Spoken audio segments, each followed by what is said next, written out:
যে সিদ্ধান্ত নিয়েছে আমার সেই পার্টির সিদ্ধান্ত আমি মাথা নত করে নিয়েছি। সময় প্রমাণ করবে ওয়েদার সিদ্ধান্তটা সঠিক ছিল কি সঠিক ছিল না। ব্যর্থহীন ভাষায় বলতে পারি গিয়ে সংঘর্ষ কিন্তু তারা লাগিয়েছে, তারাই ইট পাটকেল ছোড়াছুড়ি শুরু করেছে। তারপরেই ঘটনার উৎপত্তি হয়। ঘটনা ঘটেছে মনে হয় 6টা সাড়ে 6টার দিকে। আমার প্রেমপত্র এসেছে 7টা 10-এ, 1 ঘন্টার ব্যবধানে। তো ওইখানে যাচাই বাছাই কি হয়েছে না আছে বাইরে আমি জানি না, বাট আমার পার্টি যে সিদ্ধান্ত নিয়েছে আমার সেই পার্টির সিদ্ধান্ত আমি মাথা নত করে নিয়েছি। সময় প্রমাণ করবে ওয়েদার সিদ্ধান্তটা সঠিক ছিল কি সঠিক ছিল না। আমি একজন সিনিয়র বড় ভাইয়ের সঙ্গে ছিলাম গোটা 6টা পর্যন্ত।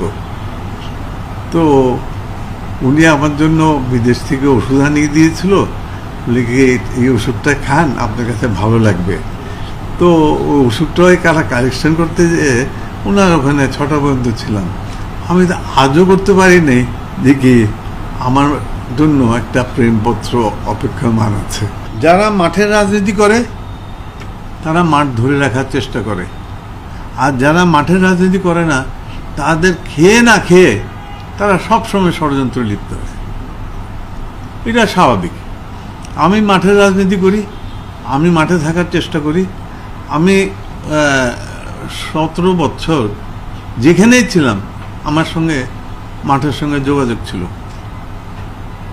মাঠের সঙ্গে যোগাযোগ। আমি জেলখানা থাকাকালীনও আমার লোকজনের সঙ্গে যোগাযোগ ছিল। আমি জেলের থেকে বেরিয়ে আপনার 3 মাস হাসপাতালে ছিলাম। হাসপাতালে থাকার পরেও আমি যখন বিদেশ চলে গেছি তারপরেও আমি রেগুলারলি আমি শুধু আমার মাঠের সঙ্গে নয় আমার সিনিয়র নেতৃবৃন্দের সঙ্গেও যোগাযোগ মেনটেন করে গেছি। টাইম টু টাইম কি হচ্ছে না হচ্ছে, কি ডেভেলপমেন্ট আছে না আছে এটা আমি বলে গেছি। এটা আমি দৃঢ়তার সঙ্গে বলতে পারি। তো আমি মাঠের লোক, আমি ষড়যন্ত্রে বিশ্বাস করি না, এবং যারা মাঠের লোক না তারা সব সময় ষড়যন্ত্র করবে। আমি ছাত্র জীবন থেকে রাজনীতি করে করে আজকে ভাইস চেয়ারম্যান হয়েছি, বুঝছেন? তো I know the pulse of party man as well as leadership.